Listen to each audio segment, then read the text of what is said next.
ጤና ይስጥልን እንዴት አላችሁ? ከኢቢሲ የሀገር ጉዳይ ተጀምሯል። ዛሬ የሀገር ጉዳይ ሰሞኑን እያደረግን እንዳለነው ሁሉ ከምርጫ 2018 ጉዳይ ጋር አስተሳስሮ ይዘልቃል። በስኬት መጠናቀቁን እናስታውሳለን። የተለያዩ ታዛቢዎችም እንዲሁም ደግሞ አስፈጻሚዎችና የምርጫ ቦርድን ጨምሮ አስተያየታቸውን ትዝብታቸውን ከሰሞኑ እያጋሩ ይገኛሉ። አጠቃላይ ምርጫው ከመደረጉ በፊት የነበሩ ጫናዎች ምን መልክ አላቸው? ምን ፍላጎትስ የተጫናቸው ነበሩ? ኢትዮጵያን እንዴት አለፉት? የነገ ቤት ስራችን ደግሞ ምንድነው? የዛሬው የሀገር ጉዳይ አጀንዳችን ነው። እዚህ ላይ እንቆያለን። እኔ ስንታየሁ አባተ ነኝ።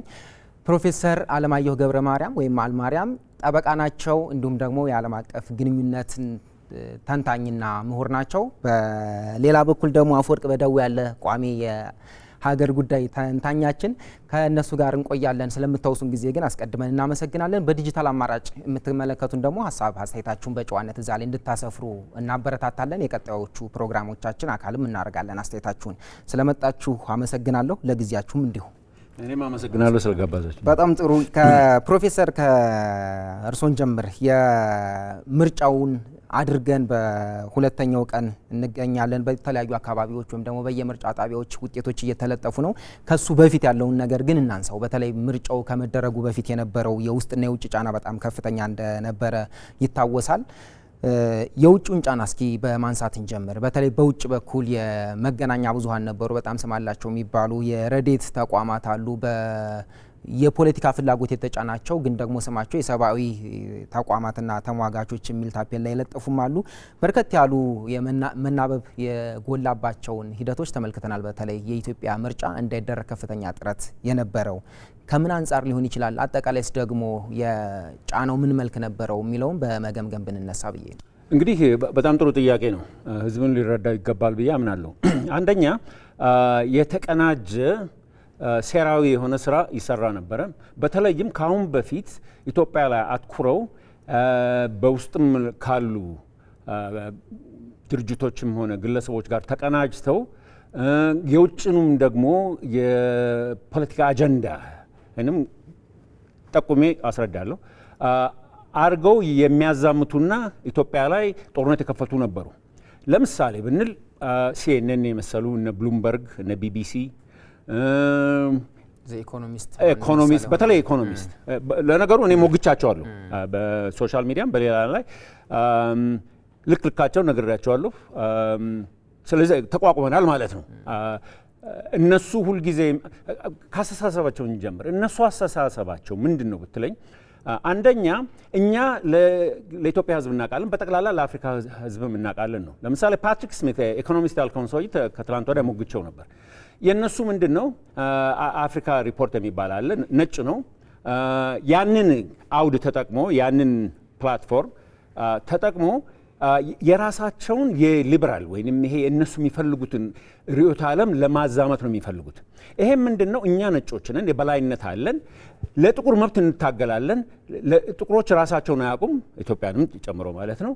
ስለዚህ እኛ ዲክቴት በምናደርገው ወይም እኛ በምንነግራቸውና በምናሰማቸው ስሜት ልንዘውራቸው እንችላለን፣ ህዝቡን ደግሞ አስተሳሰብ ልንቀይር እንችላለን የሚል ነው። ይሄ አዲስ አይደለም፣ ለረጅም ጊዜ የተደረገ ነው። ባለፈውም አስተዳደር በነበረበት ጊዜ ዘመቻ ተፈጥሮ ነበረ። ለምሳሌ በዛን ጊዜ ለውጡ በመጣበት ጊዜ ኢትዮጵያ መንግስት ሰብአዊ መብት ይጨፈጭፋል፣ ይሄን ያደርጋል፣ ከህግ ውጭ ነው የሚሰራው ምናምን በጠቅላላ የሚያተኩረው የውጭ ግምገማ ምንድን ነው? አንደኛ የኢትዮጵያ መንግስትን እና የኢትዮጵያ መሪዎችን ማቃለል፣ ማዋረድ እና ዝቅ ማድረግ። ሁለተኛ የኢትዮጵያ ህዝብ ራሱን አደራጅቶ በራሱ ጥበብ በራሱ አስተያየት በራሱ እውቀት ራሱን ወደፊት አሁን እንዳየ ነው 54 ሚሊዮን ህዝብ ወጥቶ ራሱን በራሱ አስተዳድሮ የራሱን እጣ ፋንታ ለመወሰን ሲያደርግ ለነሱ ትልቅ ፍርሃትና ትልቅ ጭንቀት ነው የሚፈጥረው። ለምን እኛ ያላዘዝነው እኛ ያልነገራቸውን እንዴት ሊያደርጉ ይችላሉ? ማናቸው እነዚህ የሚባሉ ነው። ለምሳሌ ሲኤንኤን በለው ብሉምበርግ፣ ቢቢሲ እነዚህ እኮ የውጭ ሀገር አውታሮች ናቸው። የእነሱ ስራ አንደኛ ከመንግስታቸውም ጋር ተጣምሮ ይሰራሉ። ለምሳሌ ሲኤንኤን ያኔ ኢትዮጵያና ኢትዮጵያን መንግስት በሚያወድምበት ጊዜ ከስቴት ዲፓርትመንት ጋር እየተሰጠው መምሪያ እየተሰጠው ነበር። ኒውዮርክ ታይምስን ብትል ይናበባሉ። ቁጭ ብለውም ዲስከስ ወይንም ባይወያዩበት ተናበው አቅጣጫው በዚህ ነው ይባላል። እነሱ ያንን ነው የሚያራምዱት ማለት ነው። ስለዚህ ነፃ ፕሬስ ወይንም ነፃ ሚዲያ አለ የሚባለው ውሸት ነው። ኮርፖሬት ይሉታል። ይሄ ቢዝነስ ነው፣ ንግድ ነው፣ ትልቅ ንግድ ነው። ከመንግስት ጋር እየተናበቡ የአሜሪካ መንግስት ያኔ የባይደን አድሚኒስትሬሽን የነበረውን የእነሱን መምሪያ ነበር የሚያስተላልፉት የነበረው። አሁን ተለውጧል። ምክንያቱም ፕሬዚዳንት ትራምፕ ከመጡ በኋላ አንደኛ ፌክ ኒውስ አላቸው። ይሄ በሙሉ ውሸታም ነው አሉ። ከሲኤንኤን በለው ኒውዮርክ ታይምስ፣ ቢቢሲ ምናምን በሙሉ እነዚህ ተቀጣሪና የውሸት ወሬ የሚያዛምቱ ናቸው ነው። እዚህ ላይ ላሰምርበት የሚፈልገው አንድ ነገር አለ። ሳይኮሎጂካል ዎርፌር የሚባል ነገር አለ። ይሄ ምንድነው? ስነ ልቦና ጦርነት እየተካሄደ ነው። ያ ስነ ጦርነት ልቦና የምንለው ምንድን ነው? የኢትዮጵያ ሕዝብ በተለይ ኤሊት የተባለውን ያን የእነሱ ልብ መስበርና መሳብና መያዝ ነው። ለምን? እነሱ የሚናገሩትን ነጭ ስለሆኑ እናመልካለን። እንደ አጋጣሚ ሆኖ ኮንሽስሊ ወይም አንኮንሽስሊ የሚባለው በምናቀም በማናቀም እነሱን የማምለክ እንትናለን። ቆሞ የሚጋተራቸው ሰው በጣም ጥቂት ነው። በዲያስፖራም በለው በሌለው ሲኤንኤን በለው ኒውዮርክ ታይምስ ቆሞ እናንተ ማን ናችሁ? ስለ ኢትዮጵያ እኮ አገባችሁ እናንተ ምንም አይደላችሁ። የእውነት መለኪያ አድርጎ የመውሰድ የቆየ ልማድ አለ። እነሱ ናቸው። አንድ ለምሳሌ አሁን ኢትዮጵያ ጥሩ ምርጫ ፍሪ ኤንድ ፌር የሚባለው ወይም ፍትሐዊና ነፃ ምርጫ አደረገ እነሱ ናቸው የሚመዝኑት። የአፍሪካ ህብረት የላካቸው አይደሉም። የኢትዮጵያ መንግስት የምርጫ ቦርድ ያደረገ ይሄ ጉዳዩን በደንብ የሚያውቁት ሳይሆን እነሱ ይህን እናደርጋለን በሚል ነው። ባጭሩ ምንድነው ዘመቻ ተካሂዶ ነበረ። ዘመቻው ግን በጠቅላላ ከሽፏል። በጣም ጥሩ እንመለሳለን። አፈወርቅ በተለየ ውጭውን ዘመቻ ስንመለከት እነዚህ ተቀማጭነታቸው የተሻለ ዲሞክራሲ የተሻለ ምርጫ ልምምድ አለባቸው የሚባሉ ሀገራት ላይ ያሉ የመገናኛ ብዙሃንም የሬዲዮ ተቋማትም የሰብአዊ መብት ተሟጋቾችም ናቸውና እነሱን ስንመለከት እነሱ አካባቢ ሙግቱ ያለው ምርጫ መደረግ አለበት በሚል እንጂ ምርጫ እንዳይደረግ በሚል አይደለም እስካሁን ያየ ነው። ስለዚህ ኢትዮጵያ ላይ እሱ ተገልብጦ መጥቷል። አያይዘን ግን ያንን ሀሳብ ደግሞ የሚቀበል በውስጥም በኩል ደግሞ ፍላጎት አለ። ትንሽ ገፋ ካደረግነው ደግሞ ቀጠናውም ላይ የነበረውን እንቅስቃሴ እናስታውሳለን። አርብም ልንመለስበት እንችላለን። ከውስጥ ኃይሎች ጋር በሚደረግ ትብብር ውስጥ ከፖርት ሱዳን እቅድና የኢትዮጵያን አጠቃላይ የፖለቲካል ኢኮኖሚ ሂደት የመዘወር ፍላጎትንም እየተመለከትን ነበር ከምርጫው ቀደም ብሎም። እነዚህን ሁሉ ስንመለከታቸው ደግሞ ከውስጥ የነበረው መናበብ ከውጭ ጋር ቀደም ተብሎ ሲነሳ የነበረው የውጭው መገናኛ ብዙሃንና ጫና እንዳለ ሆኖ ብቻውን ግን አየር ላይ የቆመ አልነበረም። እዚህም የሚያምነው ነበረ፣ ደግሞም ለማገዝ የሚችለውን ሁሉ ያደረገም ኃይል ነበር ልለን። አይ ቲንክ ጥሩ ፖይንት ነው ፕሮፍ የሚያነሳኸው። ግን ለእኔ አንድ መታወቅ ያለበት ይህንን ውይይት የምናደርገው የኢትዮጵያ ሕዝብ የአሸናፊነት ማማ ላይ ቆሞ ነው። ምክንያቱም ቀድመን ይሄ ምርጫ ከመካሄዱ ወይም ደግሞ ፕሮሰሶቹ ከማለፋቸው በፊት ከነሱ ጋር ትግል ገጥመን ብቻ ቢሆን ኖሮ ይህን እየተወያየን ያለ ነው ሀቭ እድል አላቸው የማደናቀፍ የሚለው በተወሰነ ፐርሰንት ሊጠቀስ የሚችል ነገር ሊኖር ይችላል። አሁን ግን ይህንን ውይይት እያደረግን ያለ ነው የአሸናፊነት ማማ ላይ ቆመን መሆኑ መታወቅ አለበት። የኢትዮጵያ ሕዝብ አሸንፎ ምርጫውን አካሂዶ በሰላም ወደ የቤቱ ተመልሶ ነው ይህን ውይይት እያደረግን ያለ ነው። ሁለተኛው መታወቅ ያለበት ማንም በዓለም ላይ ሜይ ቢ ፕሮፍ ሊጨምርበት የሚችለው ማንም በዓለም ላይ በኢሌክሽን ላይ ፓተንት ራይት ያለው የለም፣ ወይም ደግሞ በዲሞክራሲ ላይ በተለይ ደግሞ ኢትዮጵያ ሲሆን ደግሞ ኢትዮጵያ የዲሞክራሲ እርሾ ያለበት ሀገር ነው። ባህላዊ በወግ በታሪክ በባህል ውስጥ የመወያየትን የመነጋገርን በቡድን ሆኖ ሀገር የመምራትን የአመራርን ከህዝብ ውስጥ የማውጣትን በባህላችን ውስጥ የነበረ የዲሞክራሲ እርሾ ነበረ። ይህንን ደግመን ደጋግመን ስናነሳ ለምሳሌ የተከበሩ ዶክተር ተስፋዬ ቤልጅጌ በመጽሐፋቸው ላይ ኢትዮጵያዊ ዲሞክራሲ የሚሉት እኔ ደግሞ አንዳንዴ ከእሳቸውም ጋር ስናወራ አይ ይሄ ትራዲሽናል ዲሞክራሲ ሳይሆን ኢትዮጵያ ውስጥ የነበረው ለእኔ ፋውንዴሽናል ዲሞክራሲ ነው፣ የዲሞክራሲ መነሻ ነበረ። እኛ ዝም ብለን ወደ ዓለም አቀፉ የዲሞክራሲ በዲሞክራሲ ላይ ዓለም አቀፉ ወደሚግባባበት መድረክ ላይ ዝም ብለን የሄድን ሰዎች አለ። ባዶ እጃችን አልሄድንም። የሆነ ነገር የሆነ እርሾ ይዘን የሄድን እዛ ላይ የጨመርነው ነገር ይኖራል። ስለዚህ የኛ ሀገር ምርጫ ነው የሚባለው ነጮች ሲታዘቡት ነው፣ አሜሪካውያን ሲታዘቡት ነው፣ አውሮፓውያን ሲታዘቡት ነው የሚል የአሁን ዘመን የአዲሱ ዘመን ቅኝ ግዛት የምንለው እሳቤ አለ። ራስን ዝቅ አድርጎ የማሳነስ ራስን አሳንሶ የማየት እና ሌሎችን ደግሞ ከፍ አድርጎ የማየት ይሄ ሌሎችን ከፍ አድርጎ የማየት ደግሞ በቆዳ ቀለም ጭምር። ምክንያቱም አፍሪካውያን ወንድሞቻችን የሚታዘቡት ምርጫ እነሱ ስለታዘቡት ምርጫ አይደለም። በእነዚህ ሰዎች አይደል። ለምሳሌ ሁሉም ራሱ መጠየቅ ያለበት ፕሮፌሰርም በኋላ ሊጨምርበት የሚችለው የአሜሪካንን ምርጫ አይደለም አፍሪካውያን አውሮፓውያን ይታዘቡታል። አውሮፓውያን ለአሜሪካ ምርጫ አይ ተገቢ ነው፣ ትክክለኛ ነው፣ ፍትሃዊ ነው ይላሉ። ምክንያቱም ምርጫ ሁሉም ቦታ ላይ ተመሳሳይ አይደለም። ሁሉም ባለው አቅም ለምሳሌ ኢትዮጵያ 7ኛ ምርጫ አካሄደች ሲባል ከነበሩት 6 ምርጫዎች ጋር ነው የሚወዳደረው እንጂ ወስደ ከሆነ ሀገር ምርጫ ጋር ተወዳድረው ከባለፈው ለምሳሌ ሬፈረንሳችን የሚሆነው ለ7ኛው ምርጫ 6ኛው ምርጫ ከባለፈው ምርጫ 7ኛው ምርጫ ከ6ኛው ምርጫ በምን ይሻላል ነው እንጂ የምትለው አይ የአውሮፓ ወይስ የአሜሪካ ወይ የጋና ወይ የናይጄሪያ አይደለም የምትለው። ሪፈረንስም የሆነው የባለፈው ምርጫ ነው። እሱ ከግምት መግባት ቅድም ይሄ ምርጫ እንዲደናቀፍ ጥረት ያደርጉ የነበሩ ኃይሎች ራሳቸውን ችለው የሚቆሙ አይደሉም። ሁሉም ተመጋጋቢ ተናባቢ የሚቀባበሉ ነበሩ። ለምሳሌ ከቅድም ያነሳው ከፖርት ሱዳን እስከ ካይሮ፣ ከካይሮ እስከ አስመራ የተቀናጀ ዘመቻ ነበር። በሀገር ውስጥ ያለ የትጥቅ እንቅስቃሴን የማደራጀት የማስታጠቅ በቀለብን በቀላሃም የመደገፍ እንቅስቃሴ ነበር። ዴን ደግሞ የሚዲያውን ክንፍ ደግሞ የሚመራማል የሚዲያ ተልእኮ ወስዶ የሚዲያ ዘመቻ የሚያደርግ ዓላማው ዋናው ምንድነው? ኢትዮጵያውያን የሀገሩ ባለቤት መሆናቸውን የሚያረጋግጡት ሀገሩን የሚመራ መንግስት ሲመሰርቱ ነው።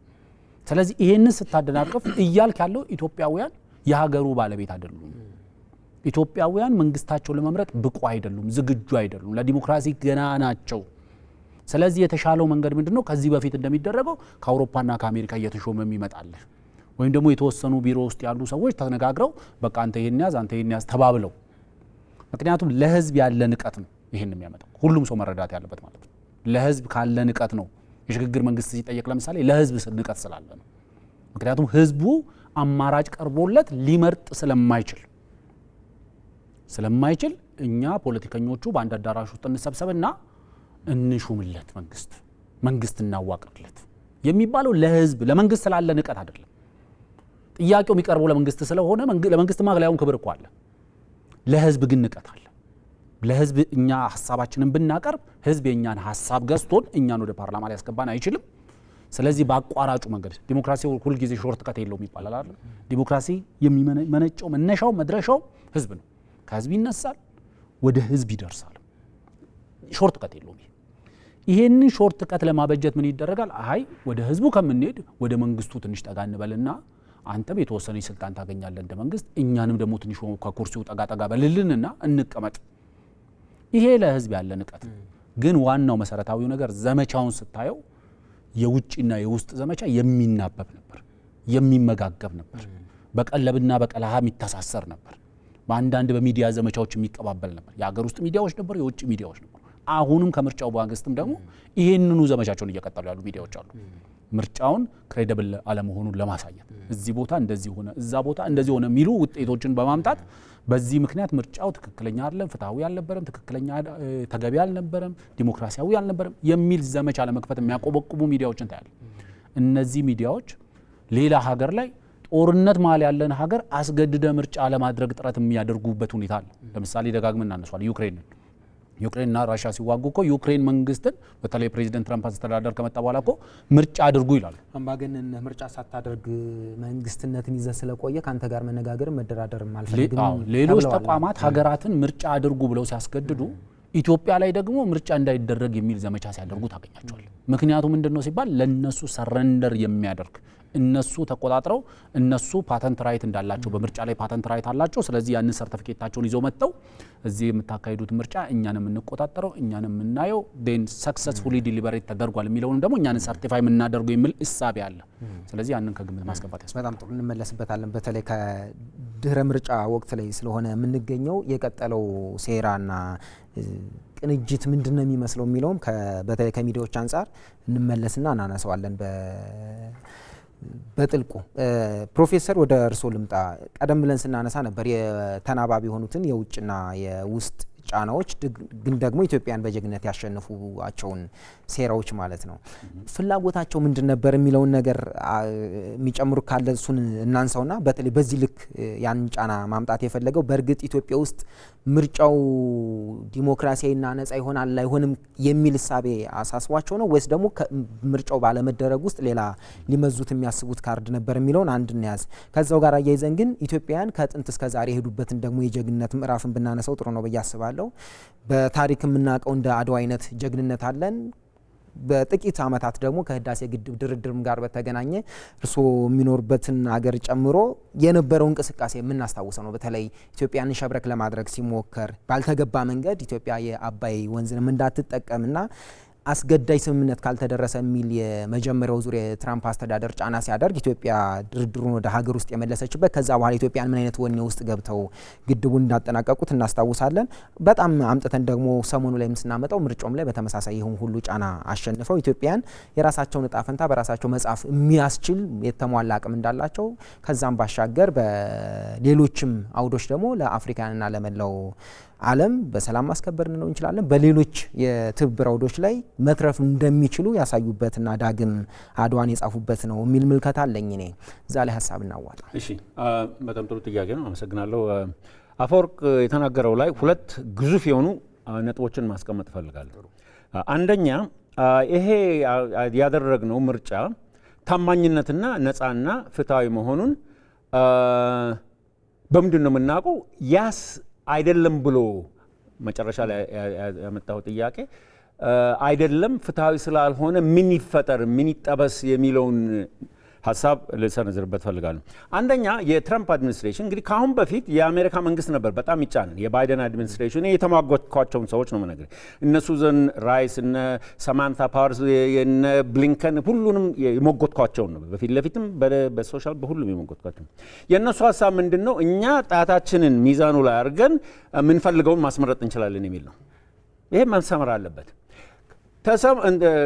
እኛ ሚዛኑን በጣታችን አራጣታችን መዝነን ማሸነፍ ካልቻለ እናጠለሸዋለን፣ እናጥላለዋለን፣ እናዋድቀዋለን ምናምን እናደርገውና መጨረሻ ላይ የዓለም ሕዝብ በሙሉ ይሄ የውሸት ምርጫ ስለነበረ ይሄ መንግስት ዋጋ የለውም የሚል ገጽታ ሰጥተው ፕሮፓጋንዳ ለመዝራት ነው። እዚህ ላይ የኢትዮጵያ ሕዝብ ሊያውቅ የሚገባው አሁን አንድ ትልቅ ለውጥ አለ በአሜሪካ መንግስት ላይ። ፕሬዚደንት ትራምፕ የዛሬ ዓመት ማርች ላይ ያወጡት አንድ እንትን አለ። ማርኮ ሩቢዮ የውጭ ጉዳይ ሚኒስትሩ ማለት ነው።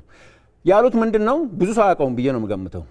የአሜሪካን ኤምባሲዎች የአሜሪካን አካሎች ስለ ውጭ ሀገር ምርጫ መናገርና ኮሜንት ማድረግ አይችሉም ብለው መምሪያ ወጥቷል። ዲሬክቲቭ ማለት ነው። ስለዚህ ድሮ አሁን የተጫኑን የእኛን እንትን ለማጥፋት ስም ለማጥፋት ለማቋሸሽ አይችሉም ምናምን የሚለው ነገር አሁን በአትሊስት ከአሜሪካ የሚመጣው ቆሟል ማለት ነው። ወደ ሁለተኛው ነጥብ ልዙር። ስለ የምርጫው ታማኝነትና አስተማማኝነትና ነፃነትና ፍትሃዊነት በሚለው መሰረት ትልቁ ለውጥ የመጣው አሁን ምንድን ነው? ባለፉት ምናልባት 10 ዓመትም ከዛም ሊያንስ ይችላል የመጣው ምንድን ነው? የአፍሪካን ችግር የሚፈቱት አፍሪካኖች ብቻ ናቸው። አፍሪካ ውስጥ የሚደረገውን ምርጫ መዝነው መትረው ትክክል ነው ትክክል አይደለም ፍትሃዊ ነው የሚለው እነሱ ብቻ ናቸው፣ ሌላ ሊሆን አይችልም። ለዚህ ነው ከኢጋድ የመጣው ከአፍሪካ ዩኒየን ታዛቢዎች መጥተው ሊያስረዱ ሊመለከቱና ሪፖርት ሊያቀርቡ የደረገው። ኡሁሩ ኬንያታ መሪ ናቸው። 72 ነው 73 ዴሌጌት ይዘው ነው የመጡት። እሳቸው በዛኑም ቀን ተናግረዋል። መስፈርቱ ምንድን ነው የሚለው ነው እንግዲህ እነሱ የሚመዝኑት ሄደው በሚታዘቡበት ቦታ ያለውን አቋም ይመለከታሉ።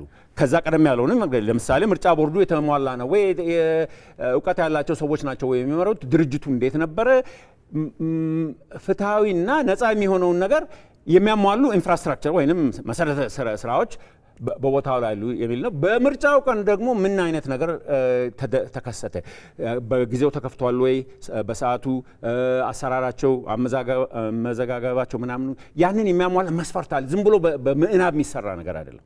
እቺ አሁን ያልካትን አጠር አድርጌ ልመልስ። ይሄ በጣም አስፈላጊ ስለሆነ ምክንያቱም ማስረጃና ህጋዊ የሆነ ነገር መነጋገርና ህዝብም እንዲማርበት ፈልጋለሁ። ያልከው ለምሳሌ ከውጭ ያሉት ምንድን ነው ሁሉ የሚያራውጣቸው የሚያሯሩጧቸው? የኢትዮጵያ ምርጫ ወጣ ወረደ ምን ያገባቸዋል? ምንስ ለነሱ ኪሳራ ያመጣል? ምንስ ጥቅም ይመጣል የሚለው ነው። አንደኛ እንደገና ላሰምርበት የምትፈልገው ነገር ምንድነው? ሳይኮሎጂካል ዋርፌር ወይንም የስነ ልቦና ጦርነት እየተደረገብን ነው። የተቀናጀ ነው። የኢትዮጵያ ታሪካዊ ጠላቶች የራሳቸውን የሚያካዱበት አለ። የግድቡን ነገር ተናግረሃል። ያንን ፊት ለፊት አልቻሉ። ወርልድ ባንክ ሄደው ሊያስከለክሉ ሞከሩ፣ አልቻሉም። የአሜሪካ መንግስት ሄደው ስላልቻሉ አሁን ምንድነው አውድ ለመፍጠር ነው። ኢትዮጵያ ህገወጥ ናት፣ አውትሎ ማለት ነው። ኢትዮጵያ የቀጠናው ረባሽ ናት፣ ጦርነት ታመጣለች፣ ግጭት ትፈጥራለች ምናምን። ስለዚህ ኢትዮጵያን በዛ አይነት ከቀረጿት ሌላ ጉዳት ሊሰሩ አይችሉማ።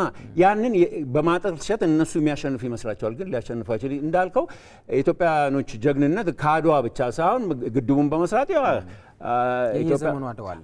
በኢኮኖሚ እያደግን ነው። የአፍሪካ ምንድን ነው ኤንቪ የሚሉት ወይም የሚቀኑብን ሆነዋል። ስለዚህ ግብፅንም ብትል ኤርትራንም ብትል አካባቢ ያሉትን ፕሮቶስቴት የምላቸው አገር ሳይሆኑ አገር ሜክ ቢሊቭ ለመሆን የሚሞክሩ ወይም የሚያስመስሉ አገሮች በቃ አቅበጡቷቸው ምን እንደሚሆን አያውቁ። የኢትዮጵያን ብልጽግና እንግዲህ አዲስ አበባ እያበበች ስትሄድ ምን ይሁኑ? በቅናት ሊሞቱ ነው። በቃ ምን ይሁኑ? ጥሩ። ይሄ ምርጫ በነገራችን ላይ እንዳይደረግ ቢሆንና ባሰቡት ልክ ቢሄድ ቀደም አፈወርቅም ስታነሳው የነበረው ተከታዩ የሚመጣው ያልተመረጠ መንግስት ነው ያለው። ስለዚህ ከሱ ጋር የዲፕሎማቲክ ኢንተራክሽን አይኖረኝም የሚል ኃይል ይመጣል። ጫና ውስጥ ማስገበትና ኢትዮጵያ ምርጫም ላድርግ ስትል መጫን፣ ምርጫም ባለመደረግ ውስጥ መጫን፣ ሁለቱም ሰይፎች የሚቆርጡ ሆኖ የተሳሉበትን እንመለከታለን። ከዙ ጋር አያይዘን ቀደም እንመለስበታለን ያልኩትን እናንሳው አፈወርቅ። በተለይ ከምርጫው በኋላ ደግሞ አሁንም ዘመቻው ቀጥሎ እየተመለከት ነው የአንዳንድ ምርጫ ጣቢያዎች አንድ ምርጫ ጣቢያ አጠቃላይ የሀገሪቱን የምርጫ መልክ ሊቀርጽ ወይም ደግሞ ሙሉ ስዕሉን ሊሰጠን ይችላል ተብሎ መቼስ አይታሰብም በየትኛውም ሀገር ማለት ነው። እነዛን ግን አንዳንድ ፎልት ተገኝቶባቸዋል ተብሎ የሚታሰቡትን እያነሱ ያልነው ይሄ ነበረ በቃ ኢትዮጵያ ውስጥ ምርጫ ማድረግ ዘበት ነው የሚል ነገርን እንመለከታለን። በዛ ውስጥ ግን የምርጫ ቦርድንም ነገር ማንሳት አለብን ብዬ አስባለሁ። ምርጫ ቦርድ አሁን ሚዲያ ላይ እየመጡ ለሳምፕል የሚነሱ የምርጫ ጣቢያዎች ጠላቶች ለሚሄዱበት ዘመቻ እነሱን ቀድሞ ምርጫ ቦርድ ቮይድ አድርጓቸዋል። ወይ ድጋሚ ምርጫ ያደርግባቸዋል ወይ አልቀበልም ያላቸውም አሉ። ማለት ምርጫ ቦርድ መጀመሪያ ረክት ያደረገባቸው ሆኖ እያለ ልክ ምርጫ ቦርድ ምንም እርምጃ እንዳልወሰደባቸው አድርጎ የነሱ ትርክት የመገንቢያና እውነታችን ይሄ ነበረ የሚለውን ነገር የማሳለጫ ነገር ማየት አድርገውት እንመለከታልና እሱን አያይዘን ግን የተቋም ግንባታ ነው ብናየው ምርጫ ቦርድ ያልመሰለው ነገር ሲኖር ወይም ደግሞ ጥቆማ ደርሶለት ካጣራ በኋላ ፈጣን እርምጃን እየወሰደ መሆኑን እያሳየን ነው። ከሌ የሚባሉ ምርጫ ጣቢያዎች ላይ መክፈት አልቻልኩም በጸጥታ ችግር ምክንያት የሚል ምርጫ ቦርድ የተፈጠረው በቅርብ ዓመታት ነው ብዬ አስባለሁ። ምርጫ መደረግ ከጀመረ በኋላ ኢትዮጵያ ውስጥ እዚህ አካባቢ ምርጫ ጣቢያዎች ላይ ያልተገባ አሰራር ነበረ። ኢቭን የኔ አስፈጻሚዎች ስህተት ሰርተዋል። ስለዚህ ይህ ምርጫ ጣቢያ ላይ የሚደረጉ እንቅስቃሴዎችን ትቻቸዋለሁ። ከምዝገባ ጋር በተገናኘ በተመሳሳይ አፈወርቅ የምዝገባው ሂደት ልክ አልነበረም፣ ስለዚህ በእለቱ መዝግቤ ያስመርጣለሁ ብሎ ያደረጋለና እንዲህ አይነት የምርጫ ቦርድና አጠቃላይ የዴሞክራሲ ልምምዱን በጽኑ አለት ላይ ማስቀመጥ የሚችል ተቋም እየተገነባና እዛ ሂደት ላይ ያለ ያንን ነገር ዘንግቶ ግን ለሚዲያው ፍጆታ ብቻ በሚሆን መንገድ የሚሄዱንም ነገር እንመለከታለን። ሀሳብ እናዋጣ ስለዚህ አይ ቲንክ ጥሩ ፖይንት ነው እየተነሳ ያለው። ለኔ አንደኛው አንዳንዶች ራሳቸውን የዲሞክራሲ አያቶላ አድርገው መሳል የሚፈልጉ አሉ። በቃ ኦልሬዲ ህዝብ ወጥቶ ይመርጣል። ከዛ በኋላ ህዝብ ከመረጠ በኋላ የምርጫውን ውጤት ልክ ነው ልክ አይደለም እኔ ማለት እችላለሁ። በቃ የመረጣችሁት ተገቢ አይደለም፣ ስለዚህ እኔ የወሰንኩላችሁ ቅድም ፕሮፌሰር በሚዛኑ ላይ ጣትን ማስቀመጥ እንደሚለው። ስለዚህ አንድ እሱ አይነት እንትን አለ። ይሄ እሳቤ የሚመጣው ከምን ይመስላል መሰለኝ? እኔ እንደሚመስለኝ ይሄ እሳቤ የሚመነጨው ጨዋታ መቀየሩን ካለመረዳት፣ ዘመን መቀየሩን ካለመረዳት፣ ፖለቲካ መቀየሩን ካለመረዳትም የሚመነጭ ይመስለኛል። ለምሳሌ የአሜሪካ መንግስት በኤምባሲዎቹ በኩል ያወረደውን ዳይሬክቲቭ ፕሮፌሰር ሲያነሳው ኤምባሲዎቹ በየሀገራቱ ከዚህ በፊት ሲሰሩ የነበረው የመደበኛ ስራቸው አካል አድርገው የዲፕሎማሲ ስራቸው አካል አድርገው ሲሰሩት የነበረው የየሀገራቱን ምርጫ በእኛ ፓይፕላይን ውስጥ ማለፍ አለበት። የዲሞክራሲ እናትና ለማማጆችን ብለው ስለሚያምኑ አልተገባ ትምምን ቢሆን ስለዚህ እንደዛ አይነት ስሜት ነበረ። አሁን ያ ስሜት የለም። ይሄ ስሜት አለመኖሩን በብዙ መንገድ ታገኘዋል።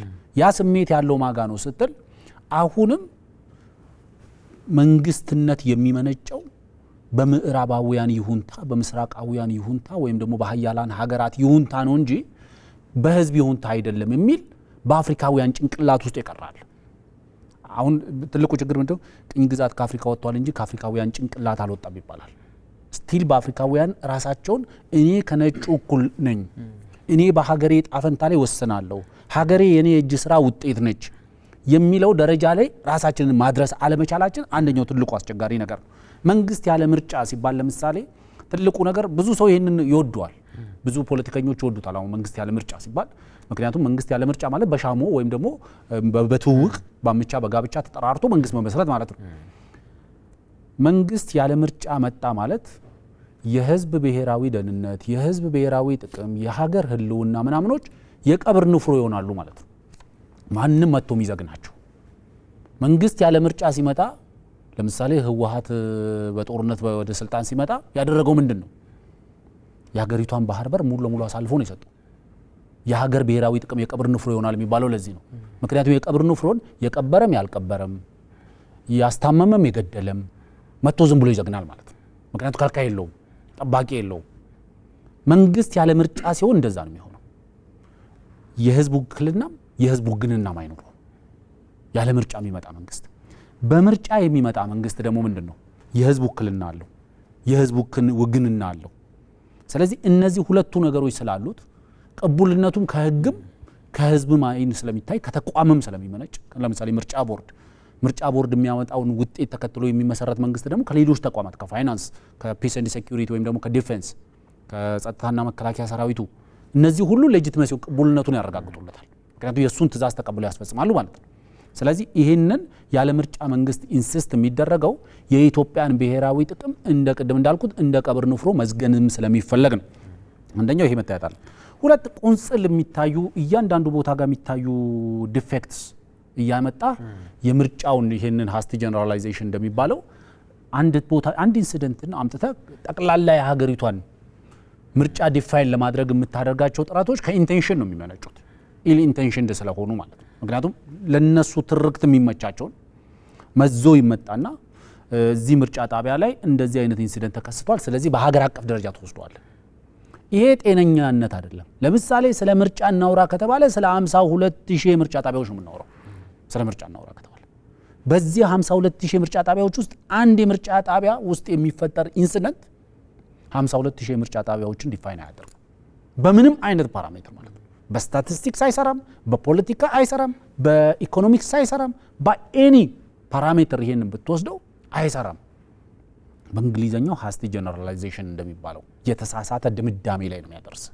ለዛውም አንድና ሁለት ለምሳሌ አንዳንዶች ይነሱና 143 የምትለዋን ያችን ምርጫ በጸጥታ ምክንያት የተስተጓጎለባትን ቦታ ያነሱና ስለ 52000 ምናምን የምርጫ ጣቢያዎች አያወሩም። ምክንያቱ የነሱ ፍላጎት ምንድነው? መስተጓጎል ውስጥ ነው ያለው። ይሄ ለኔ ጥፍር ውስጥ እንደመደበቅ ነው የማየው። በቃ ሽንፈትህን ላለመቀበል ጥፍር ውስጥ መደበቅ። ምክንያቱም ሰው መቼም ከሰውየው አካል ይልቅ ጥፍሩ ትንሽ ነች አይደል? ሰውየው ጥፍር ውስጥ ለመደበቅ ማለት ነው። ወይ ደግሞ መኪናህን ቁልፍ ውስጥ ለመደበቅ የምታደርገው ጥረት። ይሄ ሙከራ አይሳካም። 52000 የምርጫ ጣቢያዎች ባለበት ሀገር በመቶዎች የሚቆጠሩ የምርጫ ጣቢያዎች ላይ የተፈጠረች ኢንሲደንት ዲፋይን አታደርገው። ይሄ ምን አይነት ምሳሌ ማንሳት እንችላለን መሰለህ? አንድ የምርጫ ጣቢያ ማለት አንድ የምርጫ ክልል ማለት አይደለም። ለምሳሌ አንድ የምርጫ ክልል በውስጡ ወደ 20-30 የምርጫ ጣቢያዎች ሊኖሩት ይችላሉ። እንደ ምሳሌ ማንሳት የምንችለው ሰሞኑን የዶቼ ቬሌም ይመስለኛል ይዞት ወጥቶ የነበረ ዜና ይቻለው ከአንድ የምርጫ ጣቢያ ላይ ፎቶ ተወስዶ እዛ ምርጫ ጣቢያ ላይ የተወዳደሩት እጩ አንደኛው ሙሉ ለሙሉ ድምጽ በሚባል ደረጃ አግኝቷል፣ ሌሎቹ በሙሉ ዜሮ አግኝተዋል ነው። ስለዚህ የነሱ መከራከሪያ ምንድነው? እንዴት እጩዎቹ ቢያንስ ለራሳቸው ድምጽ አልሰጡም ይላል። ድምጽ የሚሰጡበት ምርጫ ጣቢያ ካልሆነስ 20 የምርጫ ጣቢያ ያለበት የምርጫ ክልል ላይ የሚወዳደር አንድ እጩ አንድ ቦታ ድምጹን ይሰጣል። ስለዚህ 19ኙ ላይ ድምጽ አይሰጥም። 19ኙ ቦታ ላይ ሌሎች ወዳጅ ዘመድ ወይ ቤተሰብ ምናምን ድምጽ ካልሰጠው ወይ የፖለቲካ አስተሳሰቡ የሚደግፍ ሰው ድምጽ ካልሰጠው ዜሮ ያገኛል። ይሄ ፋክት ነው። በሁለት ምክንያት ነው ይሄ የሚከሰተው። አንደኛው አሁን ባልነሳ ነው። ሁለተኛው ደግሞ የምርጫውን ውጤት በኋላ ላይ ያለመቀበል። ምክንያቱም ፖለቲካ ውስጥ የቆየ ሰዎች ነው። ፖለቲካ ድምጽ ተጭበርብሯል ማለት ምን ይደረግ ነበር? የምትወዳደርበት የምርጫ ጣቢያ ላይ ሄደህ ለተቃራኒው ድምጽ ትሰጣለህ። ከዛ በኋላ ያ የምርጫ ጣቢያ ውጤት ሲገለጽ የኔ ድምጽ የት ሄደ ይተላል። ምርጫውን ትክክለኛ አይደለም ለማለት ማለት ነው። ስለዚህ ዋናው መሰረታዊ ነገር ምርጫው የሚታየው ምርጫ በየትኛውም ሀገር ሲካሄድ ማሲቭ የሆነ ፕሮጀክት ነው። ትንሽ ፕሮጀክት አይደለም። በአንድ ቀን ውስጥ 54 ሚሊዮን ተመዝጋቢዎችን ለማስተናገድ የሚደረግ ሀገር በየአመቱ ብዙ ክብረ በዓሎችን ታከብራለች። ብዙ የአደባባይ ሁነቶች ይካሄዳሉ።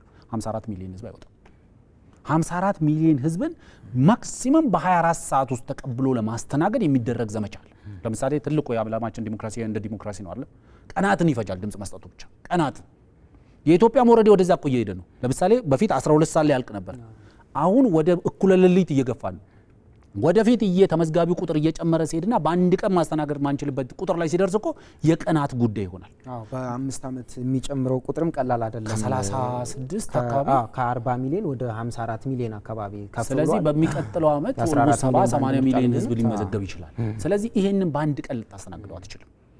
ስለዚህ ቀናትን ሊፈጅ የሚችልበት ሁኔታ ነው። ስለዚህ ምርጫ ማሲቭ ፕሮጀክት ነው ስትል ለምሳሌ 54 ሚሊዮን ዜጎችን ተቀብለ ድምጽ የምታሰጥበት 500,000 ያህል የምርጫ አስፈጻሚዎችን የምታስተባብርበት ይሄ ማለት 500,000 ማለት በእያንዳንዱ የምርጫ ጣቢያ ላይ 10 ሰው 10 የምርጫ አስፈጻሚ አለ ታዛቢ ሳይጨምር።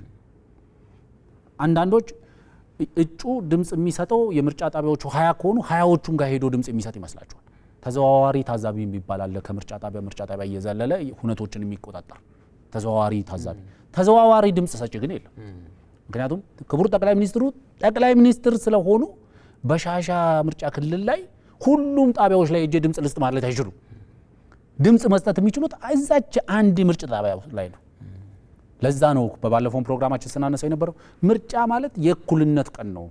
ናሽናል ይሄ ብሔራዊ የእኩልነት ቀን። ምክንያቱም ወጣቱ ከአዛውንቱ ጋር ድምጹ እኩል ነው። ፊልድ ማርሻሉ ከተራው ወታደር ጋር ድምጹ እኩል ነው። ጠቅላይ ሚኒስትሩ ከተራው ዜጋ ጋር ድምጹ እኩል ነው። ሀብታሙ ከድሃው ጋር ድምጹ እኩል ነው። ወንድ ከሴት ጋር ድምጹ እኩል ነው። ስለዚህ ይሄ ብሔራዊ የእኩልነት ቀን ነው የሚባል ለዛ ምርጫ ማሲቭ የሆነ ፕሮጀክት ነው። በአንድ ቀን ውስጥ የሚፈጠር ሳይሆን በሂደቱ ኢትዮጵያ ውስጥ ቀደም ብለን ስናነሳ ነበር። በተለይ አፈወርቅም በእርሶም በኩል ሲነሳ ለነጭ ትልቅ ዋጋ የመስጠትና እነሱ የባረኩልንን ብንቀበል ይሻላል የሚል ለራስ ደግሞ አሳንሶ ማየት እሱ ነገር በእርግጥ እየተቀየረ ነው የሚል ምልከታ አለኝ። እኔ ሕፃን ሆነን ፈረንጅ ሁሉ ሀብታም ሁሉ ለጋስ እየመሰለን እኮ ፈረንጅ ባየን ቁጥር ብር እንል ነበር አይደለ? ግን አሁን ላይ ያለው እውቀት እሱ አይመስለኝም። እያንዳንዱ ሰው ፈረንጅም በለው ሌላው ነፃ ምሳ እንደማይጋብዘን እርግጠኞች ሆነናል። ሁሉም በኢንተረስት ነው ከሚሰጠን ጀርባ የሚፈልገው ነገር እንዳለ ግልጽ እየሆነ መጥቷልና ኢትዮጵያን ይህንን እየተረዱት መጥተዋል ብዬ አስባለሁ። የዲጂታሉ ዓለም ለዚህ ፍቃድ ሰጥቶ ሊሆን ይችላል። እያንዳንዱ ተቃውሞና ድጋፍ ከሞቲቭ ነው የሚነሳው የሚለውን ነገር እየተረዳ ነው የመጣን ይመስለኛል። ያም ስለሆነ መሰለኝ 54 ሚሊዮን በላይ ዜጋ ምርጫ በብዙ ጫናዎች የተፈጥሮም ሰው ሰራሽም ጫናዎች ተደቅነው ግን ደግሞ ወደ ድምጽ መስጠትና ድምጽ ዋጋ ሊኖር ይገባል የሚለው ቁርጠኝነቱ ገብቶ በተግባር ወደ መግለጥ የተሻገረውና በዚህ ሂደት ውስጥ ስናየው ኢትዮጵያውያን በተለይ 54 ሚሊዮን ኢትዮጵያውያን ለሀገረ መንግስት ግንባታቸው መጽናትና ብሔራዊ ጥቅማቸውና ልማታቸውን የሚያረጋግጥላቸውን ህጋዊ ቅቡልነት ያለው መንግስት ለመመስረት ያደረጉትን ጥረት እንዴት ነው የምንመለከተው? በጣም ጥሩ። አንደኛ ይሄ የአሁኑ ምርጫ ፍትሐዊና ነፃ ምርጫ ለመሆን ብዙ የተሳተፉ ተቋማት አሉ። እነሱን እኔ ላመሰግን ፈልጋለሁ፣ ክሬዲቱም እንዲሰጣቸው ፈልጋለሁ። አንደኛ የምርጫ ቦርዱ ነው። ምርጫ ቦርዱ ህጉን ተከትሎ ግልጽነት ባለው አሰራር ያለውን ፈረንጅ ግሊች የሚባለውን ጉድፈቶች ያሉትን ችግሮች በጊዜያቱ የተከሰቱትን አንዳንድ ችግሮች እነሱም በሙሉ ግልጽ በሆነ መንገድ ለህዝብ እያስታወቀ ነው ሄደው በየሰዓቱ በምርጫው ቀን ብዙ እየወጣ እዚህ ጋር ቦታ ላይ ኔትወርክ ችግር ነበር፣ መስመሩ በጣም ረጅም ነበር፣ እሱን ለማስተናገድ ቸግሮ ነበር። እነዚህ ለኔ አርበኞች ናቸው። ምክንያቱም አንደኛ ህጉ የሰጣቸውን ኃላፊነት ተዋጥተዋል ማለት ነው። ሁለተኛ ለህዝብ ታማኝነት እንደሚሰሩ ያሳያል። ምክንያቱም መደባበቅ ይችላሉ።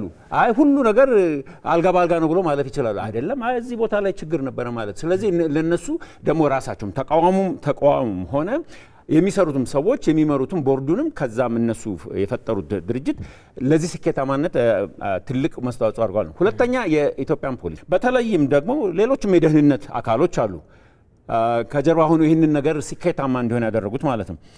ህዝብ ደግሞ አሁን የጠየቀው ላይ ህዝብ ደግሞ በጣም ሊመሰገንም ሊደነቅም ይገባል። ምክንያቱም 54 ሚሊዮን ሰው እኮ አውጥተ ቅድም አፈወርቅም እንዳለ ለማስተናገድ ቀላል ነገር አይደለም። እንኳንስ በአንድ ቀን በአንድ ወርም አንድ ዓመትም ለማስተናገድ በጣም አስቸጋሪ ነገር ነው የሚሆነው። ግን ምንድን ነው ይሄ ሁሉ ያመጣው ምንድን ነው? እኔ የምለውና ሁልጊዜ በተለይ ዲያስፖራ ላሉት ላስረዳቸው ሞክረው እኛ እዛ ቁጭ ብለን ዶክተር ነን ፕሮፌሰር ነን እያልን ስናወራ ስለ ሀገሪቷ የምናውቀው ችግርም ሆነ ስለ ሀገሪቷ ዕጣ ፈንታም ሆነ ወደፊት የሚያስፈልጋትንም አናቅም። እኛ ዝም ብለን ነው የምናወራው። እዚህ መጥተህ ከህዝቡ ጋር ኖረ ችግሩን አይተህ አነጋግረህ ያኔ ነው ሊገባህ የሚችለው። ስለዚህ ይሄን 54 ሚሊዮን ህዝብ በዚህ ሂድ በዛ ሂድ በዚህ ተኩስ በዚህ ለማለት የሞራሉ መብት የለም፣ ብትፈልግም አችልም። የኢትዮጵያ ህዝብ ልቆ ሄዷል። እኛ ፖለቲካ እናውቃለን አናቅም። ይሄንን እንዴት አድርጌ እንደማስረዳቸው ከኔ ጀምሮ ማለት ነው። ስለዚህ ይሄንን ማወቅና መገንዘብ ያለብን ምንድነው የኢትዮጵያ ህዝብ በፖለቲካ የላቀ ህዝብ ነው። መንገደኛውን እኔ ብታናገረው ከኔ የበለጠ ያውቃል። ለምን የሚኖርበት ነው። ችግሩን ያውቀዋል፣ ጥሩነቱን ያውቀዋል፣ መጥፎነቱን። ስለዚህ ዋናው መገንዘብ ያለ ለኔ ከዚህ ምርጫ ዋና ትምህርት ነው ብዬ የማስበው ነገር ምንድነው የኮሎኒያል ሜንታሊቲ እንዳለቶ እኛ ላይ አይሰራም። ቅድም ያልከው ነጮቹ መጥተው ፕሬዚደንቱ ሂውማን ራይትስ ዋች ቢቢሲ እንዲያለ ምናምን የሚለው እሱ ሌላ ሀገር የቀኝ ግዢዎች ላይ ሊሰራ ይችላል። ምክንያቱም አውዱም አለ እንትኑም አለ። ሲኮተኮቱም እያመለኩ ነው የሚመጡት። የእኛ አመጣጥ ምንድን ነው? በጣም ኩሩ አይበገር እኮ ነው ኢትዮጵያ ህዝብ። እንደ እርስ በርሳችን መነቋቋር እንትን ብለን ነው እንጂ በጣም እኮ ከባድ ሰዎች ነን። በእውነት ለመናገር በጣም ጥያቄው ቢመጣ በቀውጢ ቀን ማንም ሊነካን አይችልም። ግብጽ ሞክራለች፣ አልቻለችም። በሶማሌም ተሞክሯል ምናምን። ክብራችን ሲመጣ፣ አንድነታችን ሲመጣ፣ ሉዓላዊነታችን ሲመጣ ያ 122 ሚሊዮን ህዝብ አንድ ይሆናል። አሁን 54 ሚሊዮኑ እንደሆነ ማለት ነው። ዲሞክራሲም ጉዳይ ሲመጣ 54 ሚሊዮኑ አንድ ላይ መጣ ማለት ነው። እንግዲህ መምረጥ የሚችሉት ናቸው። 120 ምናምን ሚሊዮን ያለበት ሀገር ህዝብ ለምርጫ እድሜያቸው ፈቅዶላቸው የመጡት 54 ሚሊዮን ከሆኑ ወጡ። ሁሉም እስከ እኩለ ሌሊት ጠበቁ። ለምን? መብታቸውን ስለሚያውቁ ነው። ስለዚህ ህዝብን ማክበር ያስፈልጋል። በተለይ ውጭም ያለው ይሄ ወሮ በላውን በየጫካ እየሄደ ሰው የሚገለው ህዝብን ማክበር አለበት። አሁን አይቻለሁ አንዳንድ ዩቱብ ላይ ምናምን እዚህ አካባቢ ያላችሁ ሰዎች ለብልጽግና ለግሌ ለምናምን ስለመረጣችሁ እያለ የስድብ ውርጅብኝ ይመጣል። ይሄ ድንቁርና ዋናው መገለጫ ነው። ለምን? ማንም ሰው የፈለገውን መምረጥ ይችላል። ቢፈልግ ያለውን የገዢውን መንግስት፣ ካልፈለገ ሌላውን ይመርጣል። ካልፈለገ ማምረጥ የለበትም። ስለዚህ ያልከው ነገር ምንድን ነው? አንድ ምርጫን ፍትሃዊ የሚያደርገው እሱም ጠቅሶታል። አንድ ድምፅ ለአንድ ሰው ነው። ይሄ እኮ አሜሪካ አልነበረም፣ ታውቃላችሁ አይደለም? እስከ ዛሬ 60 ዓመት ድረስ ጥቁሮች ገንዘብ እየከፈሉ ነበር ምርጫ የሚገቡት። ማንበብ ትችላለህ አትችልም ነው፣ ታክስ ከፈሉ ይባሉ ነበር ምናምን። የዛሬ 60 እኔ አሜሪካን ሀገር ሲሄድ ለጥቂት ነው ያመለጠችኝ። በዛ ጊዜ ነበረ። አሁን ኢትዮጵያ ያለው ይሄ ዩኒቨርሳል ሰፍሬጅ ሁሉ ሰው ጾታ የሚገድበው አይደለም፣ ምን የሚገድበው አይደለም። ሁሉ ሰው ህጉ የሚፈልገውን መስፈርት አሟልቶ ነው ለምርጫ የቀረበው። የመውጫ ጥያቄ ላንሳ አፈወርቅ፣ በተለይ በምርጫ ጉዳይ ላይ አሁንም መነሻችንን ስናደርግ ዘመቻው መቀጠሉን እየተመለከትን ስለነበረ ብዬ ነው። ኢትዮጵያን ግን መረዳት ያለብን ምንድን ነው? በተለይ በምርጫ ጉዳዩ ላይ ዋነኛው የመረጃ ምንጫችን ምርጫ ቦርድ ማድረግ ያስፈልጋል። ውጤቱ ተገልጾ ፓርቲዎች ቅሬታ አቅርበው በውጤቱ ላይ እስኪፈታ ድረስ ምርጫ ቦርድ ነው የሚከታተለው አይደለም። ከዛ ካለፈ ወደ ፍርድ ቤት ይሄድ ይሆናል። ስለዚህ እነዚህ መደበኛውን በተለይ የምርጫ ቦርድን ሳይንግ ማክበርና የእሱን መጠበቅ ባታከብር እንኳን መጠበቅ መቻል አለብህ። ምርጫው ፍትሃዊ ነው፣ ምርጫው ተጭበርብሯል፣ ምርጫው እንዲህ ችግር አለበት፣ ምርጫው በጣም ስኬታማ ነበር ለማለት ምርጫ ቦርድ በየጊዜው አፕዴት እያደረገ ነው። ትናንት ምሽት ላይ መግለጫ ሲሰጡ ነበር ዋና ሰብሳቢዋና በዛም መግለጫቸው ላይ ሲያነሱ ነበር፣ ችግር የነበረባቸውን ሲያነሱ ነበር። በተመሳሳይ ደግሞ በጥቅሉ ሲታይ ደግሞ በጸጥታ ስታዩ ደግሞ በስኬት መጠናቀቁንም ይነሳል። ስለዚህ የምርጫ ውጤት ይሄ ነው እንትን ያሉት የጸደቁት እነዚህ ናቸው፣ እነዚህ አልጸደቁም የሚሉት አጠቃላይ ከምርጫ ጋርና ከውጤት ሂደት ጋር በተገናኘ ብቸኛው ምንጫችን ምርጫ ቦርድ መሆን የለበትም ወይ? ከዛ አንጻር እንዴት ልንረዳው ይገባል? በተለይ አሁን የቀጠሉትን የሚዲያ ዘመቻዎች የሚለውን ነገር እናንሳና እናጠቃላለን። ጥሩ ጥያቄ ነው። አንድ ባጭሩ መመለስ ያለበት ነገር የኢትዮጵያ ዕጣ ፈንታ የሚወሰነው በኢትዮጵያውያን ብቻና ብቻ ነው። ኢትዮጵያ ታላቅ ሀገርም የምትሆነው በኢትዮጵያውያን ነው። ምክንያቱም ብዙ ጊዜ ደጋግመን እንደምንለው ሀገር የዜጎቿ የእጅ ስራ ውጤት ነች። ሀገር የጎበዝ ሀገር ሲሆን ሀገር ታላቅ ሀገር ይሆናል። ሀገር የሰነፍ ሀገር ሲሆን ሀገር ትንሽ ሀገር ይሆናል። ይሄ የሚታወቅ ነው። ስለዚህ በተለይ ደግሞ በኢትዮጵያ መሬት ላይ ያሉ የኢትዮጵያ የችግርና መከራ እየወረደባቸውም ቢሆን ኢትዮጵያዊነታቸውን አጥብቀው የያዙ ዕጣ ፈንታው ሀገር የሚወሰነው በእነዚህ ነው። ይሄ መታወቅ አለበት። ሁለተኛው ማንን ነው መስማት ያለብን የሚለው 54 ሚሊዮን ህዝብን ተቀብሎ የመራጭነት ካርድ የሰጠ የተመራጭነት ሰርቲፊኬት የሰጠ 54 ሚሊዮን ህዝብን ተቀብሎ ሲያስተናግድ የከረመ ምርጫ ቦርድ የሚባል ተቋም አለ። 54 ሚሊዮን ህዝብ ወጥቶ በሰላም ወደ የቤቱ እንዲገባ ያደረገ የጸጥታ ተቋማት አሉ። መስማት ያለብን እነዚህ ተቋማት ምን ይላሉ ነው። እነዚህ ተቋማት ምን ይላሉ? የካይሮ ቀለብን እየበላ የሚያገሳብህን መስማት የለብን። የካይሮ ቀለብን ቀልሃን እየተቀበለ የሚወረውርብህን መስማት የለብን። ምክንያቱም እነሱ በሰላም ወጥተ እንዳትገባ አድርጓል የሚያደርግ የሚችሉትን ነገር ሁሉ። ምክንያቱም ይህን ምርጫ ለማደናቀፍ ምንም ያልተደረገ ነገር የለም። ምንም ዜጎች ህይወት ተቀጥፏል፣ መሰረተ ልማቶች ወድመዋል፣ ዝርፊያ ተካሂዷል፣ የገበሬ አውድማ ወድመዋል፣ እህሉ ወድመዋል፣ ብዙ ነገሮች፣ ብዙ ዛቻና ማስፈራሪያዎች ተሰንዝረዋል። ህዝባችን እነዚህን ሁሉ ተቋቁሞ ወጥቶ የመረጠው በእነዚህ ተቋማት ላይ ያለውን አመኔታ ስላለ፣ በምርጫ ቦርድ በጸጥታ ተቋማቱ ላይ ያለው አመኔታ። ስለዚህ ከምርጫ ቦርድ ውጪ የዚህን የምርጫ ውጤት ማንም ሊናገር አይችልም። ማንም ሊናገር ቅሬታ ካለ ቅሬታው በሰላማዊ መንገድ ለሚመለከተው ተቋም ይቀርባል እንጂ ዋናው መታወቅ ያለበት ማንም ሰው የብድርና የተውሶ ወይም የእርዳታ ቀለብና ቀለሃውን እየወረወረ ምርጫውን ለማደናቀፍ ሲሞክር ውሎና አድሮ ከዛ በኋላ ምርጫው ዲሊበሬት ከተደረገ በኋላ በሰክሰስፉሊ ከተካሄደ በኋላ አይ ውጤቱን ደግሞ እኔ የምነግራችሁ እነሱ ስለገደሉት ውጤት ይንገሩን፣ እነሱ ስላወደሙት መሰረተ ልማት ይንገሩን። ስለ ምርጫው ውጤት ግን 54 ሚሊዮን ህዝብን ተቀብሎ ያስተናገደው ምርጫ ቦርድና ምርጫ ቦርድ ብቻ ነው ሊናገር የሚችለው። በጣም ጥሩ። ሁለታችሁንም በጣም ነው የማመሰግነው። ፕሮፌሰር አለማየሁ ገብረ ማርያም የህግ አማካሪ ጠበቃ ናቸው፣ የዓለም አቀፍ ግንኙነት ተንታኝና ምሁር። በተመሳሳይ አፈወርቅ በደዊ ደግሞ የሀገር ጉዳይ የፖለቲካ ተንታኝ። እኔም ስንታየሁ አባተ አብረናችሁ ቆይታ አድርገናል። በዋናነት የዛሬው ቆይታችን የድህረ ምርጫን መነሻ አድርግ እንጂ ከምርጫው በፊት የነበሩ ሁነቶች ምን ይመስሉ ነበረ፣ እንዴት ታለፉ፣ በቀጣይስ ደግሞ ምን መስራት አለብን የሚለውን ለማነሳሳት ሞክረናል። በዋናነት ኢትዮጵያውያን ሀገርም መስራትም ማጽናትም የሚገባም በምርጫ መሆኑን ልንረዳ ይገባል የሚለው ደግሞ የውይይታችን መልእክት ሆኖ እንዲቀመጥ እንፈልጋለን። ስለ አብሮነታችሁ በጣም እናመሰግናለን። ጤና ይስጥልን።